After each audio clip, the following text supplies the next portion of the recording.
Chris Lynch with ePark Canterbury. Park at 264 Russie Road and go in the draw to win a trip to Samoa. eParkcanterbury.co.nz. Kiwi award-winning humanitarian photographer and storyteller Helen Mason is bringing her Celebration of Humanity tour to Christchurch this coming Friday.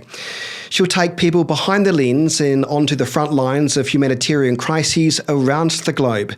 The mum of four has travelled to over 40 countries to capture and tell the stories of the world's most marginalised and vulnerable people in some of the most challenging situations.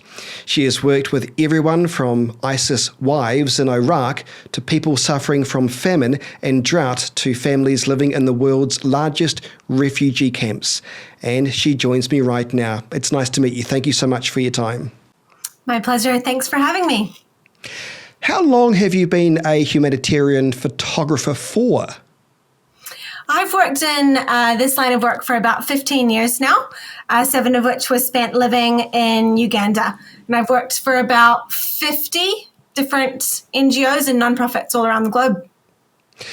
Your stories, your photos it's truly remarkable. And what I was saying to you off air, I'm not sure if you captured it or not, as I thought to myself, you seem rather upbeat for somebody that no doubt has seen so much tragedy, so much trauma, and in some respects, the worst of human nature. So what makes you upbeat, if you don't mind me asking? Yeah, a lot of people can think of poverty as quite a hopeless cause, right? Or that barely any progress has been made in this fight to end global poverty.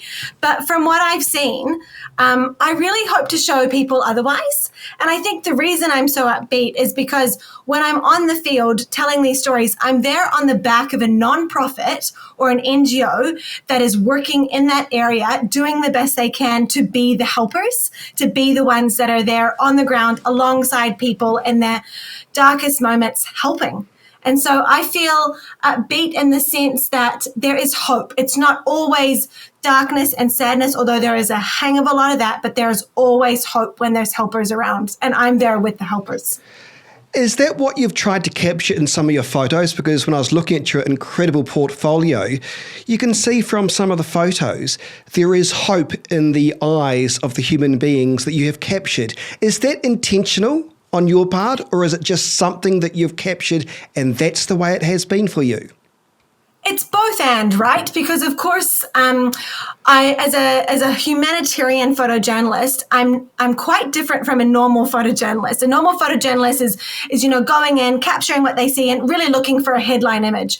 I'm going into the same refugee camps as them, and I'm looking for a way to bring to life what's going on the ground from a humanitarian perspective. So I'm there seeing the heartbreak, and I'm there also seeing the hope. And so when I'm in these environments, my eye is constantly scanning, where is the mum doing her daughter's hair? Because that still needs to get done. Where is the dad cuddling his baby to sleep? Where is the brother weeping over the loss of his sister? I'm trying to capture both of these things that are happening simultaneously, Chris. Yeah. You have, though, to be fair, been in some pretty dangerous places and situations. When I say that to you right now, what stands out the most when you think, yep, I remember that time? Yeah. So the time that immediately springs to mind is when I was driving back from Sinjar Mountain, where ISIS had recently kind of taken over the area. And I was driving along the border of Syria, heading back towards Kurdistan. And the car in front of us, I was driving in a convoy, and the car right in front of us, in front of our group, stopped dead in the middle of the road.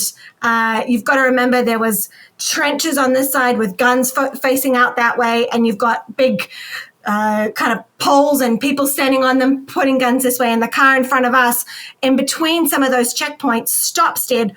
All 4 doors open, men in uniform, kind of army uniform, get out of the vehicle, guns pointing at us, screaming at us to get out of the vehicle, speaking in their local language. were like, what on earth is going on? And they were a rebel group in the area, and they had said we had not got permission from them to be there, even though we'd had permission from all the other groups in the area. It was that particular kind of side rebel group that we didn't have permission from. And so they were very annoyed with us, demanded to see our passports. We made it out. I woke up the next morning and Turkey bombed where we were hours earlier. So I remember thinking that was close. And I think 21 people died from the area that we had just been in. So that felt close. But that still doesn't put you off from going to some of the most dangerous places on earth. Why not? Absolutely not, because these are the stories that need to be told. And yes, I'm a mum. Yes, I know I should probably think a bit more about my own safety, but beyond anything in my life, I want to be someone that tells stories that deserve to be told. And I truly believe with all of my heart that what's happening on our planet is things that all of us are interested in, right? And we want to be able to help. And so someone needs to be able to go there and bring this to life and show how Kiwis are helping in these situations and what these local organizations are doing. And it's such a privilege to be able to bring that to life to Kiwis, to use this humble skill I have as a photojournalist to do that. And so I use every ounce of communication skills that I can through my writing, through my photography, to try to do just that, bring it to life, help us see each other in it, know that there's no us and them, there's only us. I note that I'm not sure you describe it as a career highlight as such, but something that was important to you, and that was speaking to ISIS wives in Iraq. How did that situation come about, and what did you take from that experience after speaking to those women? You know, I had grown up thinking Iraq was a really scary place full of wars and bombs and suicide bombers and all the things. So I was quite nervous, if I'm honest, going into Iraq. But I was there on the back of one of Tearfund's partners called Tudaporna, and they provide trauma rehabilitation for survivors of war and refugees. And when ISIS invaded Sinjar, they kidnapped thousands of women and children and forced them to become sex slaves. And so the women that I was now interviewing had either been kidnapped and then bought back, or they had escaped, or they had paid for their freedom through smugglers and all sorts of things. So I was able to interview those people and learn all about what had happened to them during that time. And I left Iraq feeling, first of all, incredible respect for these women that have lost everything and been told they have no God and no humanity. I left just bewildered at their resilience to come back and to grow from this experience. Like the worst things that you could imagine have happened to these women and their children. And yet here they were able to string a sentence together. And this particular rehabilitation program was critical, they told me, in helping them start the healing process. And I just stand amazed at them. Anybody would, with stories like that. I want to ask perhaps one final question, and obviously not the political aspects of what's happening in Gaza, but as a humanitarian photographer, is that a region that, forgive me if this is the wrong thing to ask, you'd want to be there to capture the humanitarian moments? Or when you see what's happening in real time now, like many of us can now on the likes of Instagram, are you just grateful that you're not there? What goes through your mind when you see those horrible images coming out from the likes of Gaza? Like most mums with children, my heart absolutely breaks when I see what's happening in Gaza. It is despicable and horrible. The places I usually travel to are ones where Tearfund actively has a presence on the ground, or the NGO I'm working for actively is working there. So I'm going in on their partnership, their goodwill, their relationship with people.